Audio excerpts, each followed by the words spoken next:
Good afternoon and welcome to the Wrestling Report. My name, as always, is Stephen Fairbairn. Today I'm here on my own. I'm doing a video I've been thinking about doing for a long time. I'm going to do a review video, something I've not done before, always wanted to do, so here we are. So I'm going to be reviewing Wrestlemania 42, so this should be an interesting one because, let's face it, that show has divided a lot of people. I don't think it was a terrible show. I don't think it was a great show. It's not going to be held up there with the greatest manias of all time by any shape of the imagination, but it is what it is. So, I mean, it opened with a very strange opening match. A match, personally, I didn't think was any real need, especially when you see some of the participants in this match. I think the likes of LA Knight needed to be far better positioned than this, and I think he genuinely deserved more. I'm going to call this as it is. I'm not going to be sugarcoating it. I don't really want to. This is not my normal, type of video that I do. Like I say, this is just something I want to try. Something a little bit different. So yeah, opening match, WrestleMania Saturday. We had the Usos and LA Knight versus Logan Paul, Austin Theory, and IShowSpeed. Yeah, it was what it was. It was definitely a vehicle to get IShowSpeed into the consciousness with the fans, with WWE fans. I'm sure a lot of the younger fans personally already know who he is through his, TikTok, YouTube, whatever exploits that he does. Personally, not got a clue. The only reason I've ever heard of him is through WWE, and I don't care. He's a talented kid. I have no doubt about that. He's very athletic, looked good, but he's tiny. And he was in there and he looked small against the Usos, and they're not the biggest guys. And he looked small. He was well built, don't get us wrong, toned, but then I'm not exactly want to talk about fitness. But he didn't look anything spectacular, and he definitely didn't look like he belonged, especially against the likes of Austin Theory, LA Knight and Logan Paul are all very big guys. The win came as probably expected. IShowSpeed was involved in the finish. Miscommunication as always, where he was pushed into, I believe he was pushed into Theory, and then Theory took the pin from the BFT from LA Knight. I think the right man made the pin. I think the wrong man took the pin. I think Speed should have took the pin to protect Theory and Logan Paul, but that's just me. What do I know? I'm just a fan on the internet, so what the hell do I know? Following the match, obviously they did the whole setup where Logan Paul turned on IShowSpeed, and you could see this coming. Anybody with half a brain could see this coming a mile off. IShowSpeed was a reluctant participant in all of this in the first place, but it is what it is. He then, with the help of the Usos and LA Knight, after getting beat down, did a very good, don't get us wrong, very good frog splash or big splash, whatever you want to call it, through the table on Logan Paul. It looked good. It was a good moment. It gave him a WrestleMania moment. But I think things like this fuck me off in terms of with the state of wrestling and WWE specifically. When you see people who are missing the card, the likes of Asuka and Kairi Sane, who recently lost their job, and that's something I'm going to touch on at the end of the video with the releases. But we'll come to that as and when I come to it.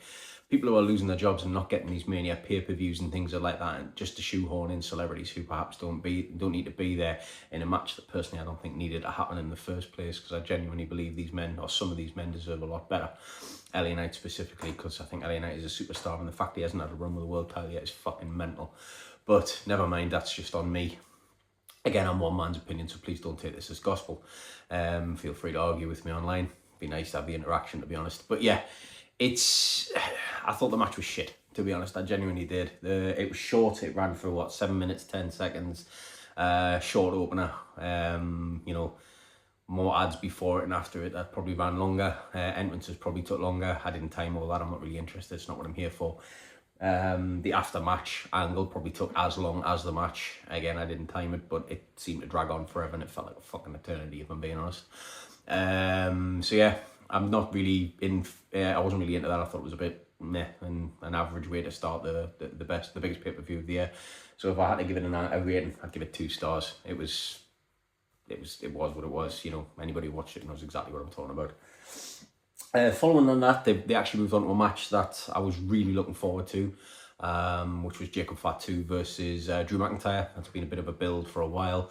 Obviously, McIntyre was recently champion until they went with the preferred main event of Cody versus Randy, which is fair enough. So he dropped the title to Cody, which is, you know, as you would expect. I'll be honest with you, I think a lot of people saw that coming a mile off. And again, I think it was the right way to go. I like this rivalry between Jacob Fatu and Drew McIntyre. I think they're both workhorses, both absolute horses in the sense that, you know, big guys just doing what big guys do in wrestling, which is great. And I think that's exactly what you wanted. It was put in as an unsanctioned match, which made it all the more funny, the fact that they had the big entrances for them. But, you know, we have to suspend our disbelief there, which is fine. But again, it was a decent match. I didn't think it was terrible. They had the hot start from the off where Fatu dived through onto McIntyre at the start, and they started on the outside. And again, it was a good. I'm not going to review every moment of the match of the matches, by the way. We'll be here all week. It was a good little hot start. They had, you know, some really top bumps. They really laid it in on each other, and it you know, the fans were. I think the fans were into it. It seemed to be a decent match. They definitely, you know, had the high spots and this, that and the other. Incidentally, I've got notes to my left, which is why I keep looking. In terms of the way that it worked, they had the toolbox strike, which was a throwback to a previous angle with was it Punk or Seth Rollins? I forget now, where McIntyre got his head split open. So they did that again, which I thought was quite good. And then Jacob Fatu, which I think is the right winner, won with the double jump moonsault through the tail. So yeah, it was a good finish. It ran pretty much double the time of the previous match, 40 minutes and 10 seconds. I thought it was good. Crowd were into it. Personally, I think it should have been the opener. It would have been a much hotter opener than the match that came before, which again I didn't enjoy. But I don't think I'm in the minority there. I think a lot of people didn't enjoy this day as a whole. But you know, it is what it is. If I had to give it a rating, I'd give it 3.5 stars. It was decent. It was definitely better than the first match. By no means the best match of the weekend, but a good match nonetheless. Follow that, we had a bit of a come down. We had the tag team title match. Was it the Fatal 4-Way or whatever it was? It was notable for one thing really, and unfortunately it had been spoiled online that Paige was coming back because Nikki Bella was injured. Don't get us wrong, she's still got a massive pop, rightly so. Paige is a star, she's great. There's no doubt about that. It would have been nicer had it not been spoiled prior to the match, but unfortunately, the problem with it is the second she walked out there, the match got predictable. They weren't going to have a lose on her return. In fact, it was almost a knock-in bet that she would be the one who made the pin, and indeed she was. Again, I am not a fan of these matches where they have multi-team matches where the champion doesn't take the loss. I know at times they do it to protect the champions or whatever, this, that and the other. But when you've got someone who's a really, really high-level tenured employee like Alexa Bliss taking the pin on the match, I don't see the need for that. They probably did it to protect other wrestlers in the match who were relatively new and upcoming, likes of Lyra Valkyria and Lash Legend and people of that nature. But they could have worked around that. I wouldn't say the right person won or lost. It was predictable. It was what it was. I've got to be honest with you, I'm not a fan of these multi-team matches in general. I think they turn into a bit of a clusterfuck and generally get a bit out of hand. They do work at times, you know, go back to the TLC matches of the bygone era and things like that. Like, they do work when done right. This wasn't one of them. It didn't really do it for me. It was what it was. It was an average match. As I say, Paige made the pin following the Rampage. And a crutch shot from Nikki Bella, which again, you knew Nikki would get involved when she stayed at ringside. It was obvious. And I think down the line we can all predict where this is going. We're probably looking at a Bella's heel turn on Paige at some point once Nikki's clear to wrestle. I would see that coming a mile off. I don't think that's unpredictable at all. I think that's very, very, very likely, and it was probably the plan the second they realised they had to go this way. But yeah, again, not for me. It was short. It was 8:35 for a multi-team match. That is short. It is short. You'd expect them to get longer than that, especially considering the length of Mania these days. I mean, we've been on, you know, you're talking total, what, half an hour, give or take, of matches, not a little bit over for matches so far. 3 matches into a 7-match card. They're blitzing through it here. In between every match, before and after, masses of ads. Anybody who watched it, it was getting excruciating. It was taking you out of it completely. I mean, Mania used to have no filler. You would have packages and things like that, but filler involved with the event, not just, you know, Hulk Hogan documentaries, which, don't get me wrong, I was on board with, but I felt like I'd seen half the documentary by the end of the first day. It was jarring. Again, though, 2 stars, not for me. Decent match, I suppose, to be like that sort of thing, but not for me. Following on with that match again, I was quite looking forward to, which is Becky Lynch versus AJ Lee. Not a fan of Becky, but I like AJ Lee. I think Becky Lynch is overexposed. I really do.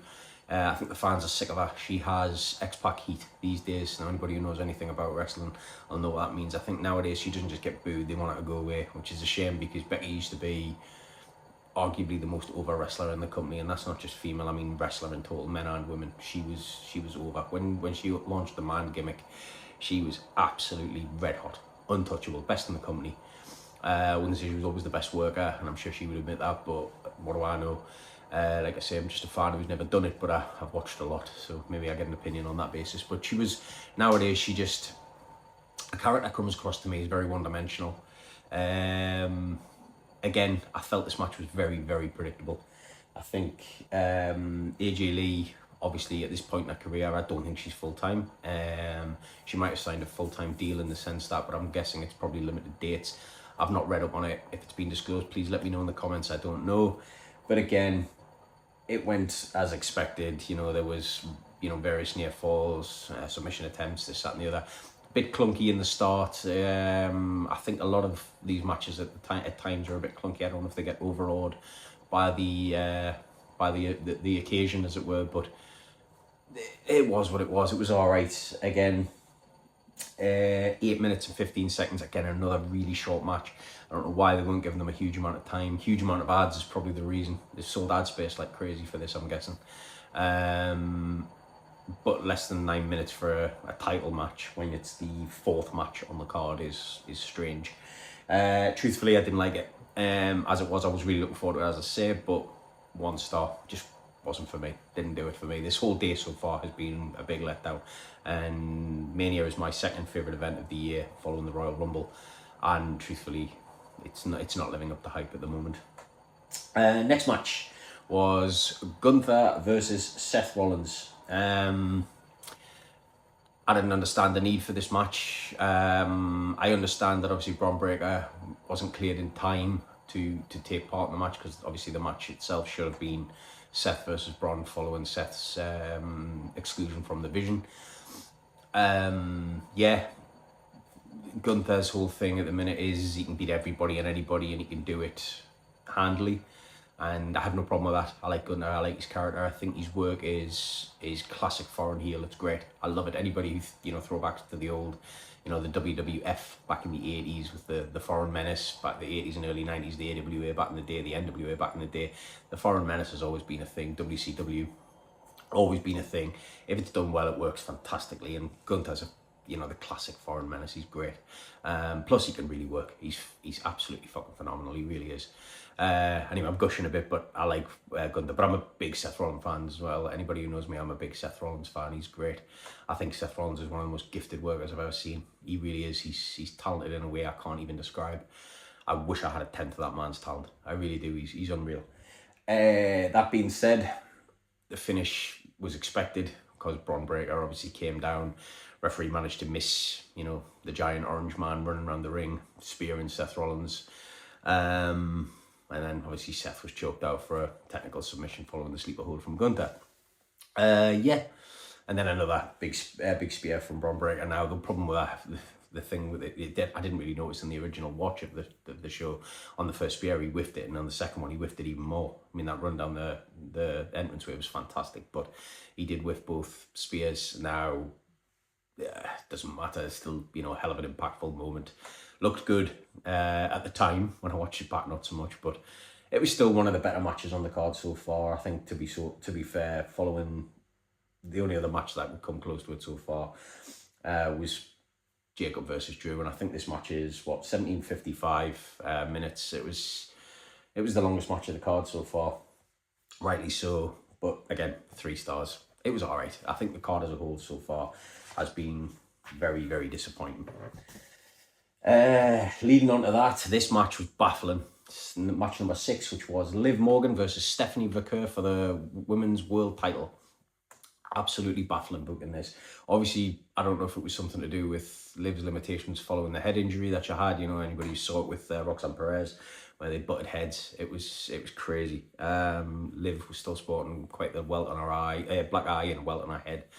I saw stories online, people saying it was fake. Anybody who watched that knows that wasn't fake. It was horrendous. It was really bad. I mean, I did read at the time that there was the possibility she could have missed the show because of a concussion. Thankfully, that didn't happen. Now, the match itself was exactly what you'd expect. It was interference from Roxanne Perez and Raquel Rodriguez throughout, which led to the pinfall following the Oblivion. Very short match. I thought Stephanie Vaquer, obviously her first big title defense on a big stage of this nature, was very strange. It ran for just 6 minutes and 50 seconds. I don't understand why all these matches have been so short. I think we've only had 2 matches on the card so far. Yeah, 2 matches on the card so far, and we're 6 matches in that have hit double figures in terms of runtime. Ads constantly throughout the show. I know I keep going back to it, but this is the big talking point online. Anybody who's been on anything wrestling forums or any wrestling pages on Facebook or Instagram or anything like that, people are talking about this. It's outrageous. WrestleMania is the biggest card of the year, and I understand it's probably a valuable ad spot, but you're taking away from on-screen talent, which is why people are tuning in the first place. Nobody gives a shit about your fucking adverts. They're tuning in for the wrestling shows. It's bizarre. Now, the thing is, I'm not saying the ads can't work as part of a good show, because the Sunday night was the same, but the matches were better, and I'm coming to that next. So yeah, Liv versus Stephanie was 2 stars for me. Just didn't do it. Wasn't great. Very short, unnecessarily short. I think they could have gone with a lot longer and made a decent match out of it. I thought the whole thing was a bit of an anticlimax in the end. So yeah, that is what it is. So yeah, following that, we moved on to the main event, which was a match I was really looking forward to. I'm a big Cody guy, been a Randy Orton fan for years, not to the same level, but I love Cody Rhodes. I think he's great. He's lost a bit of his way in regards to his momentum with the crowd of late. He's getting a lot of boos. Likely heel turn, I would guess, but who the hell am I to say? Again, I'm just speculating. It's purely an opinion, nothing more. Cody versus Randy for the WWE Undisputed title. Good match. It was great. It was overshadowed in the build-up. I think the build-up was fucking ridiculous. Pat McAfee apparently was inserted by the people up at the top in TKO. Whether that's true, I don't know, but apparently that was the case. Ari Emanuel, I believe it is his agent, and apparently he had something to do with it. Again, this is all speculation, conjecture. I couldn't possibly say. I'm just repeating what I read online. It's not my opinion, it's just what I read. Yeah, Pat McAfee didn't need to be there.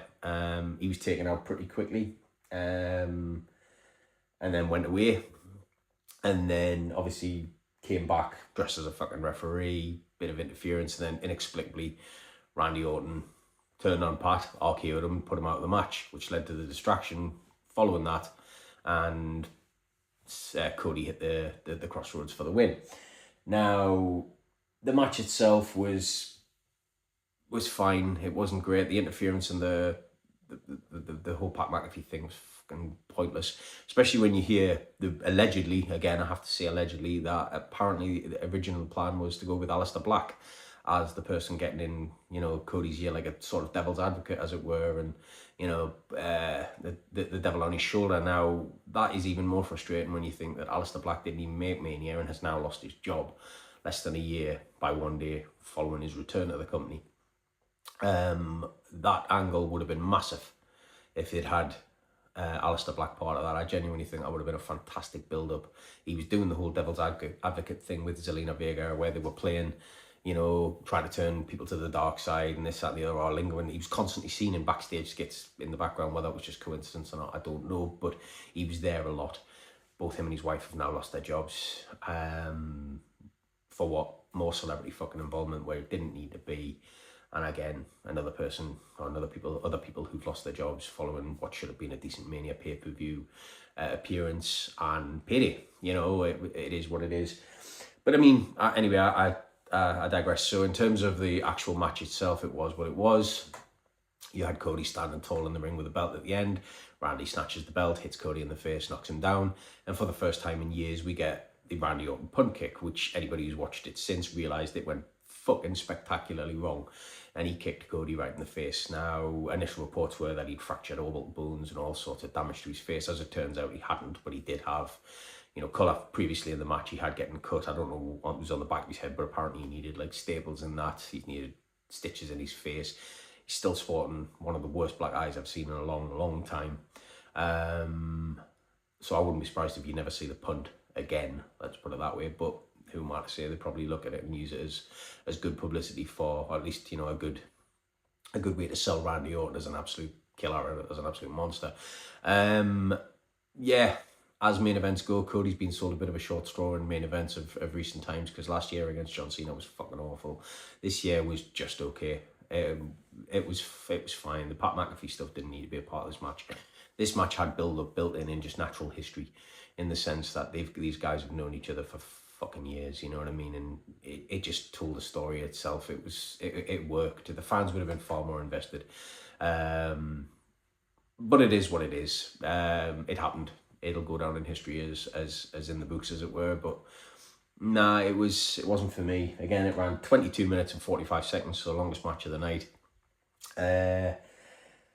Honestly, I'd hate to do this, but I'm going to have to give that 2 stars. It just, as much as I love Cody and Randy, the whole match was just a bit of a non-seller for me, and it was more about selling the angle with Pat McAfee, and then they quickly ditched that, and then the after-match angle. I don't know how this is going to go forwards, because Cody's since moved, or looks like he's moved into a program with CM Punk, which I'm totally on board with. That'll be absolutely fantastic.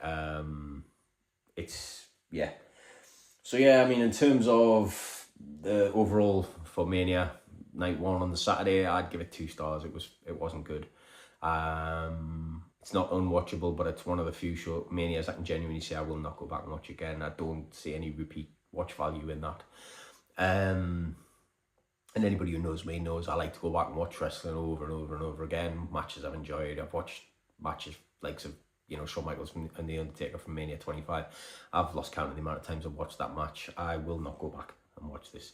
The ads are fucking outrageous. I don't understand why. I do understand it's money, but you're taking fans out of the experience based on the amount of costs, for fucking ticket prices to start with.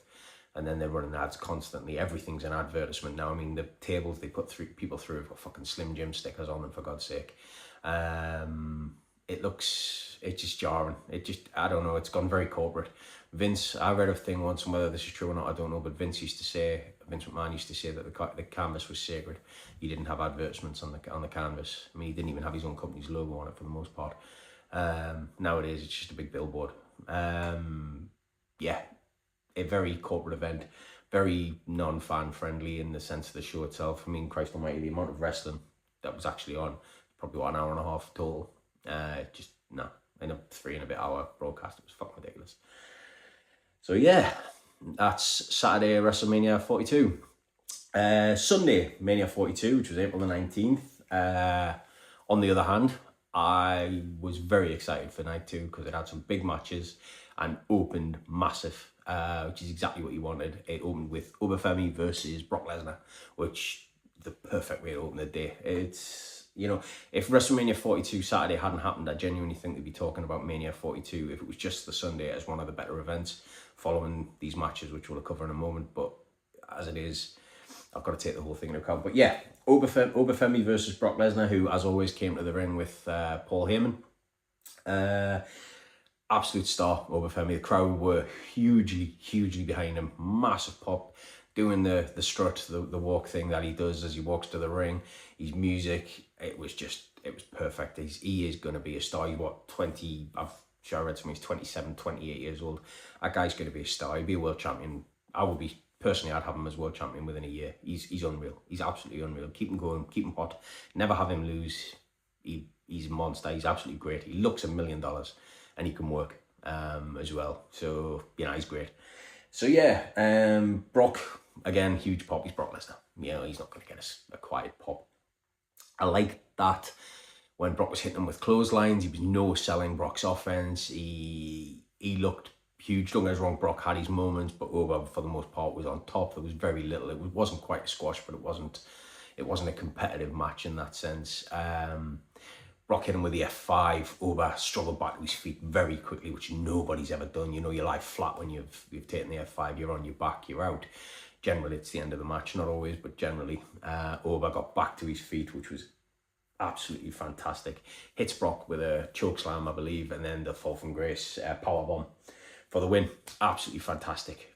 Absolutely great match. I'm gushing about it because it was great. It was short. It was only 4 minutes and 45. I actually said to a friend of mine before, I says, I'll be shocked if it goes 5 minutes, and I was right. It was great. Entrances are long, but you expect that, you know what I mean? But in terms of the actual in-ring action, it was fantastic. It was great. They made Oba look good. Personally, I would have liked a bit more of a squash, but you know, it's Brock Lesnar at the end of the day. But he's great. He sells like he's better than anybody in the business at selling. He's unreal. He's great. I've heard a few people say that in other videos, so I'm gonna steal that. He's fantastic. He's the king of the last second kick out. He's brilliant. He's brilliant. Which leads into, obviously, I think it was a star-making performance for Oba, but the actual big moment of the day, of the match, was apparently Brock's alleged retirement. Now, he left these gloves in the ring, he left these boots in the ring, and then, you know, he genuinely looked heartfelt. Paul Heyman looked very emotional. They shared the embrace, the hug, which was good. And then he walked to the back, you know, waving to the crowd was chanting, "Thank you, Brock," and this and the other. Now, I actually read yesterday, whether this is true or not, apparently it's a storyline. And if that's the case, I'm assuming they'll put him up against Gunther at SummerSlam, and then that'll be his retirement match, which leads into Gunther's legend retirement gimmick that he does. But if that is the case, then either way, still a star-making performance against Obafemi. It was great. Brock Lesnar's incredible as well, though. You know, got to give him his props there. He's absolutely fantastic. 5 stars for me. Absolutely 5 stars. It was great. Short, admittedly, but it was a 5-star match. It was great. I'm no Dave Meltzer, but 5 stars. So it is what it is. Following that, and you've got to feel kind of bad for them following that, because it was, you know, red hot, but at the same time, you've got to try and live up to it. And the crowd were hot now, which was good. It was a bigger crowd than the first day. I think they had about 5,000-6,000 fans more than the first day.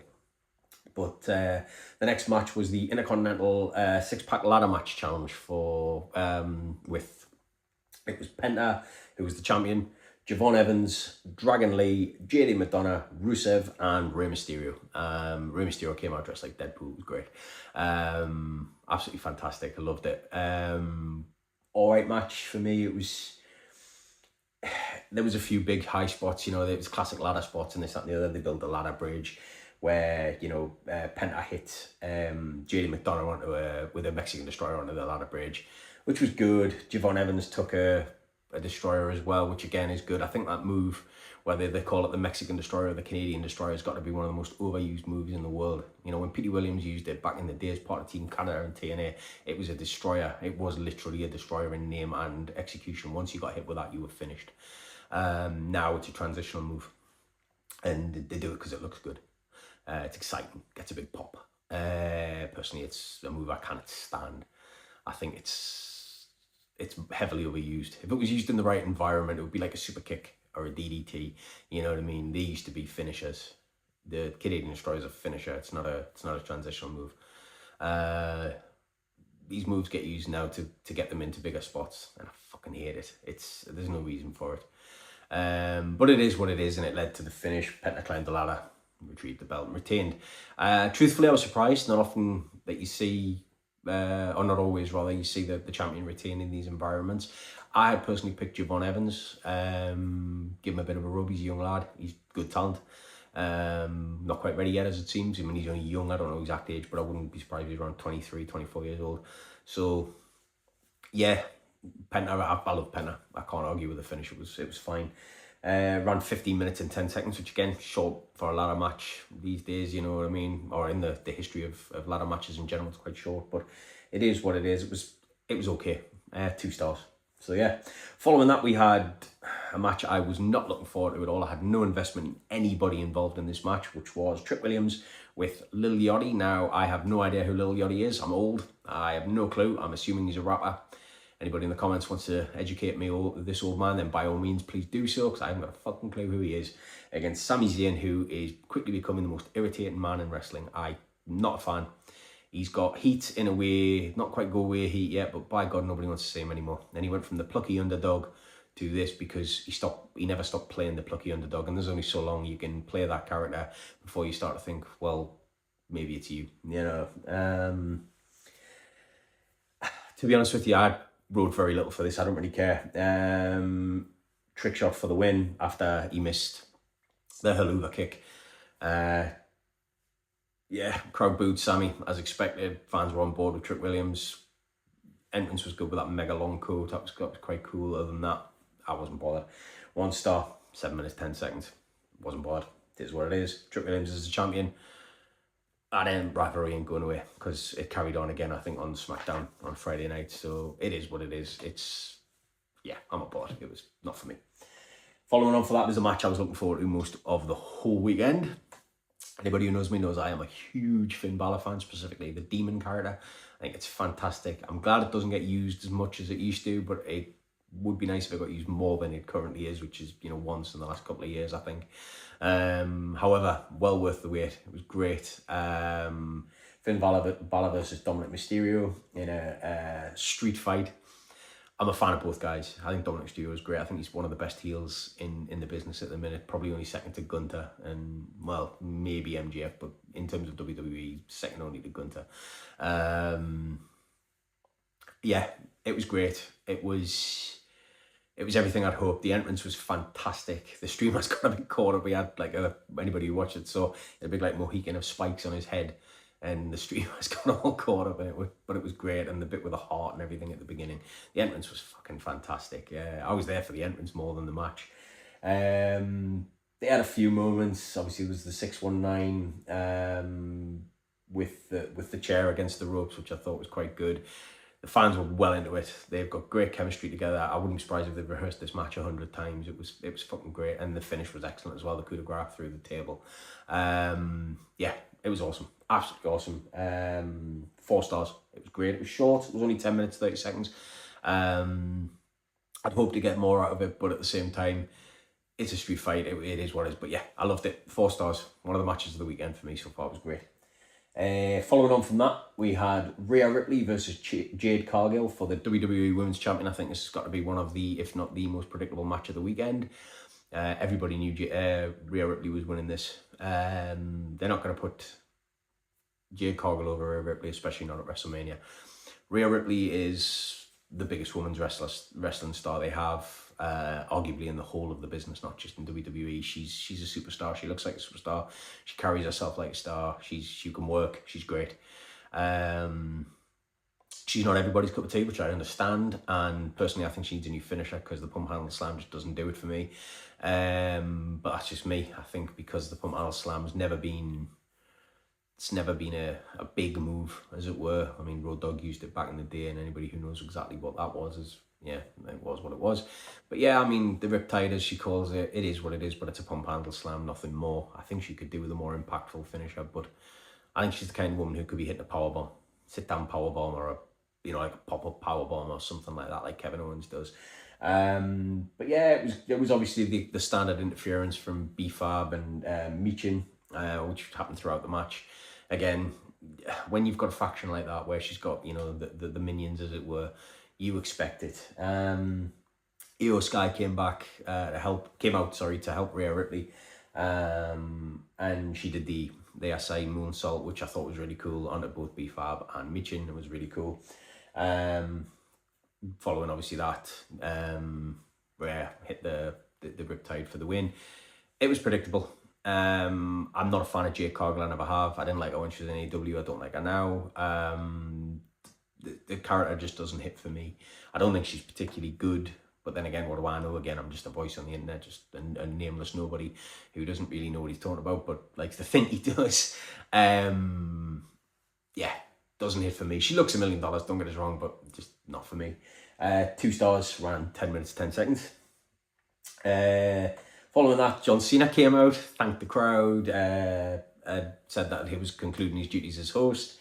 And then Miz and Kit Wilson interrupted, saying Miz wasn't leaving without his Mania moment since he didn't get one last year.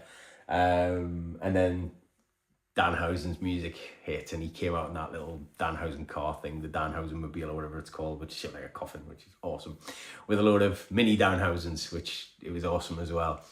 I've said in the past on, during my interview segments, comedy wrestling isn't always for me. I think Danhausen's the best thing in wrestling at the minute. I think he's wonderful. I am so on board with this guy. I think he's so funny. He knows what he needs to do. He's wrestled a few times, which I'll be honest with you is more than I thought he would. I thought he'd be there for skits and backstage things and things like that. But no, he is actually wrestling, and he's good. He actually can work. And reports are that he's the nicest human being in the world. So I'm all on board with this. It was great. He came down, one of the mini Danhausens hit Kit Wilson with a low blow, and then they all did like a dog pile on him, which was great. And then Danhausen hits like an eye poke thing on five knuckle shuffle on Miz, while Cena laughed on. Again, massive reaction from the crowd. I think his debut didn't exactly go over well, and people thought he was dead on arrival. Thank God that hasn't been the case. I actually read a thing before I came on camera that he was one of the top 3 biggest merch sellers of the weekend, so I'm not surprised. He's great. Like I say, I'm gushing again, but again, he's fantastic, and the whole skit was brilliant. It was absolutely brilliant. Not giving that a star rating, but it was great fun. And then following that, we moved on to the main event, which was match number 6, so only 6 matches on the second day. But the main event got a good run, which was CM Punk versus Roman Reigns for the World Heavyweight title. Absolutely fantastic. Reigns came out with, guy on the piano and the singer and this, that and the other. And he came out, and that man is a megastar. He is a megastar. There is nobody a bigger star in wrestling than him. At least at the moment anyway. He is the face of the company for as long as he chooses to be. And I used to be a big Roman Reigns hater, and I was wrong. He is absolutely fantastic. He came out looking like $1 million, looking like a superstar, looking like the movie star he's inevitably going to be. He's great. I can't even begin to say enough good things. Long entrance. I think it took about 7 minutes, 8 minutes, something like that. But again, it's the main event of Mania. Why not give it a bit of pomp and circumstance and all that? It was great. And then CM Punk came out with what might be my favourite CM Punk entrance of all time. He came out, now I'm not going to butcher the name of the song, but it's by AFI. It was his theme in ROH, and he, the shot of him sitting on top of the Allegiant Stadium, I believe it is, sitting on top of there, and then he walked out to that music with his jacket on, the patch for Larry, the names of the people that he was close to who had died recently, Harley Race crown on the back, all these things. It was fucking fantastic. He just looked like $1 million.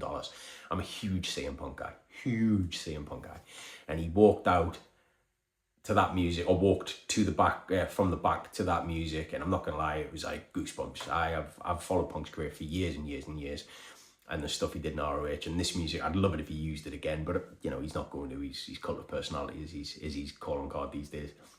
And then he did something different, which is something I hadn't expected, is he walked out to the audience, to the crowd, the live crowd in the stadium, to nothing. Because once that music finished, he walked out to nothing, and then did his clobbering time, and then cult of personality kicked in, and it was just fucking raucous. Absolutely huge pop from the crowd.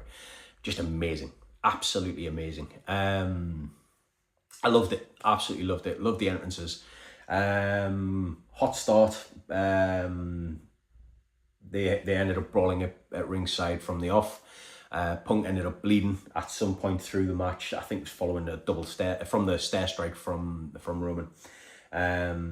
They were doing counter strike submission attempts. So, Roman hit him with the guillotine choke, and Punk put him in the Anaconda Vice, and then they did the double down from the clothesline, which is a throwback to an old school moment. Not a lot of wrestlers do that anymore. So it was, as an old school wrestling fan, as an old man, it popped me big style. It was great. And then obviously they had their other big moments in the match, and this and the other. Crowd were red hot for the whole match. I thought they were. I might have mistaken it, but it was fucking huge. And then Punk started to unravel his wrist tape and threw to the ref as a distraction, and then hit Roman with a low blow, followed by the GDS for a near fall. Such a close near fall as well. The crowd was so into it. It looked like that was going to be the finish. And, I wouldn't have been I wouldn't have been sad if that had been the case. You know, Punk throwing in a few heel tactics to get the win. Why not? You know, Roman's a godlike character in wrestling these days, godlike figure in wrestling these days. Punk's got to do what he can. You know, he's an older guy. He's same age as me, I think. You know, an older guy to try and do what he can to win. I have no problem with that. It was great. He then hit the elbow drop through the table, which was again a huge spot. And then another GDS, but Punk couldn't capitalise. He was exhausted and this, that, and the other. And then the finish of the match came with... I'm skirting over things here, by the way. So as I said, I would be really early. I'm not going to relive the whole match. I don't need to. Reigns hit 2 spears, including an enormous momentum spear for the win. Again, the only thing I would say out of this match is it was slightly predictable. I did expect Reigns to win. I didn't expect Punk to retain. But again, where Punk's moved into, most likely now, I'm okay with that because he's now moved into a program supposedly with Cody, which I think will be great. It'll probably be the main event of SummerSlam. Huge reaction for both men from the crowd. Absolutely great match. Absolutely great match. 5 stars for me. Absolutely 5 stars. I might have said it earlier in the video, but truthfully, if I have, I'm going to override. I think this was match of the weekend. It was fucking outrageous. It was great. I love CM Punk. It's one of the best main events I've seen at Mania in a long, long time. 5 stars all the way. You know, Meltzer approved. It was great. I think it elevated the show as a whole, that and the Obafemi match. The appearance from the Demon was great for me. But I think in terms of matches I could go back and rewatch, I'd rewatch, which I have done twice. The Punk versus Roman match, the Demon match with Rey Mysterio, Dominic Mysterio was great, and also Uber versus Brock was absolutely outrageous. It was great. But I think overall, as a whole weekend, the ads were fucking ridiculous. They got in the way constantly. I'd give Mania overall a 3 stars. There was a few moments which stood out. Like I say, the Danhausen moment was funny for me. I think the crowd loved that as well. They popped big for that. Obafemi walked out of that show bona fide main eventer. No question about it. He's got to be. I wouldn't be surprised if he's champion within 6 months, never mind a year. But then again, they might go the slow build, do it a bit longer, see how long the crowd still reacts to him. But the way it is right now, he's red hot. So who knows? Punk, absolutely fantastic in defeat. No question about that. The rest of the show I could have done without. Not gonna lie, 3 stars overall. It was what it was. On from that, I wasn't gonna do this in this same video. I was gonna do it as a separate video, but I thought, you know what, I'll just lump it all in as one video and we'll do it. On April 24th, I believe it was, there was a number of talent releases from the WWE, which unfortunately has become a bit of a unwanted tradition following WrestleMania, and it's fucking bullshit. They're making more money than ever. Ticket prices are what? Fucking hell, I saw tickets $20,000. Fuck's paying $20,000 for a fucking wrestling event. It's outrageous. And then you got people who are losing their jobs. Now some of these people are developmental, so I don't know much about them, but again, you know, I'm sure developmental talent get cut all the time, but when you look at the likes of the Wyatt 6 who were on television up until and including the 17th of April, so that's Bo Dallas, who's Uncle Howdy, Nikki Cross, Dexter Lumis, Eric Rowan and Joe Gacy, all gone. An entire faction just gone. The last of Bray Wyatt's legacy in the WWE. Don't get me wrong, Bray will never be forgotten, and I'm not saying they deserve to keep their jobs on the basis of that or the fact that, you know, Bo Dallas is his brother or any of that shit, but for fuck's sake, man, this is getting absolutely outrageous. Every year, 23 people lost their job this year so far. Who the fuck knows what's coming after that? We had Aleister Black, which is absolutely outrageous. Came back on the 25th of April last year, was released on the 24th, didn't even get a year. Makes no sense. You know, based on reports, should have been involved in the Mania Cody match with Cody and Randy Orton, the build up to that, and it probably would have had a factor in the match itself.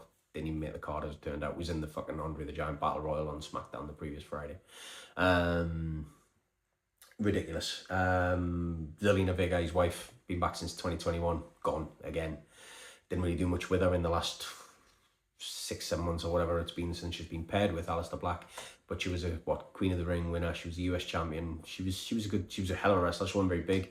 Anybody who knows she was tiny, but she was a hell of a talent. Absolutely hell of a talent. She worked with the LWO previously, and again, nonsensical. I can't get my head around that. Kairi Sane, for me, biggest surprise of the whole weekend, of the whole release schedule. Situation. Sorry, I'm losing my words. The whole thing, I can't get my head around. They've been building to a face turn. Not that she was really a heel, but a face turn where she was eventually going to stand up to Asuka, because Asuka's been bullying her for months. The whole thing now just isn't going to happen. It makes no fucking sense. I just hope they don't release Asuka as well, because that'll be just nonsense. I can't get my head around it. It doesn't make sense. Santos Escobar, I'm not too familiar with. I know he did little bits and pieces here and there, but he wasn't somebody I was. I don't think it's wrong. I don't want anybody to lose their job. But again, you know, I know cuts happen, but some of these are nonsensical and happen in such a big lump. And yeah, the Motor City Machine Guns have only been signed to the company since 2024. Shelley and Sabin, mental. One of the best tag teams in the world. Tag team division at the minute is shit. You've got people who aren't even tag teams as champions. Yeah, shit. I don't get that. I don't get that at all. Apollo Crews, I'm surprised he wasn't released sooner, unfortunately for him. He's doing as long as a good talent, but he hasn't been used properly in years. Andre Chase never made it on the main roster from what I know. Didn't watch a lot of NXT in the more recent years. Apparently he was the leader of Chase University. Apologies, I've never seen much of him. Feel free to tell us if he was any good.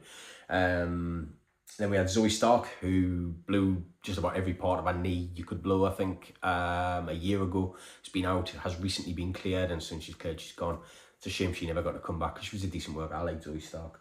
Alba Fire, who was previously Kaylee Ray, sorry, is a bit of a strange one, because she had the ongoing thing with Chelsea Green, where she was part of Chelsea Green's cabinet. The Secret Service. I know Piper Niven's been out injured for a long time, so I don't know what's happening there. But again, now that means Chelsea Green is on her own, but I know she is hurt as well, so hopefully they don't get rid of Chelsea, because she's great. She's a main eventer in every sense of the imagination. And then I'm just going to list the rest of these, because to be fair, truthfully, I don't know much about them. We've got Tyra May Steele, Serena Linton, Tyson, Tyrick, Chris Island, Malik Blade, Trill London, and apologies, Luca Crucifino. All those people lost their job on the 24th. It's absolutely fucking ridiculous. I understand, you know, you've got to, you know, you've got to cover your profit margins and this, that, and the other.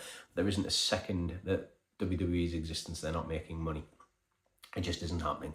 A lot of these people wouldn't have been on huge contracts. I'm sure all of them will find work elsewhere. AEW is probably about to get a good few members of their roster. I will expect Aleister Black and Zelina Vega to be on there very soon. Again, Santos Escobar, I would expect him to be in AEW. Hopefully the Guns go back to TNA. They'll do Barnstormers and TNA. TNA is great right now. I would expect most of these people to get picked up. Kaylee Ray as well. She's fantastic. She'll get picked up straight away. She'll get indie work left, right, and center. She's fantastic. She didn't get to show it as much in WWE as perhaps she should have, but she will make business bank in this.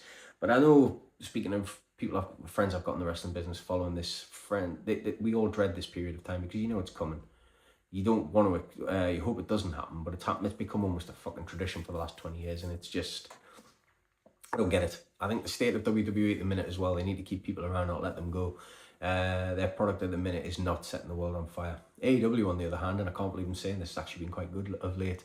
I wasn't a fan of the title change they did with MJF losing it to Darby Allin in a squash, but you know, at the same time, hopefully that leads to bigger and better things. But AEW's product at the minute, and I can't believe I'm saying this because I've not been a fan, is it's actually really good. And lately it's been the preferable wrestling option for me, on a week-by-week basis at least anyway.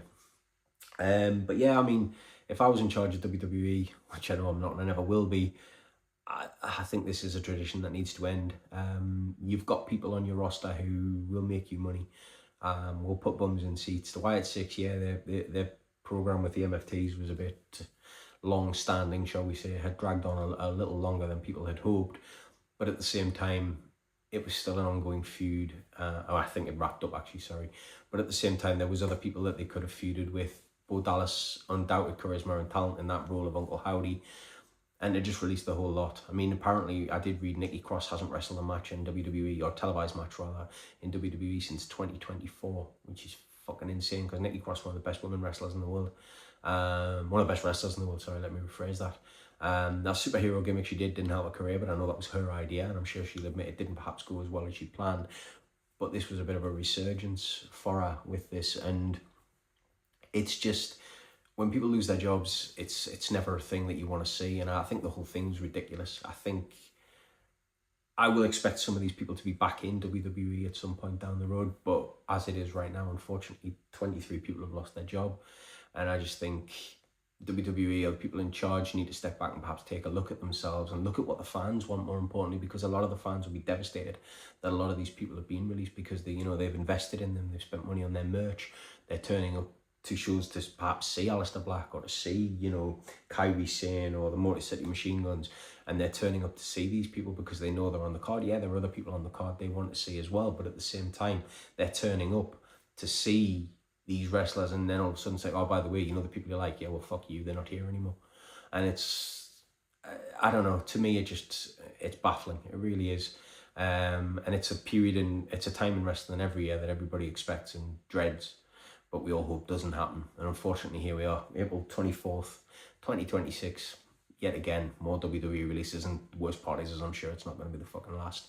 So yeah, that's just my little 2 cents, my wrestling rant, if you will. Thank you as always from the Wrestling Report. I've been Stephen Fairbairn.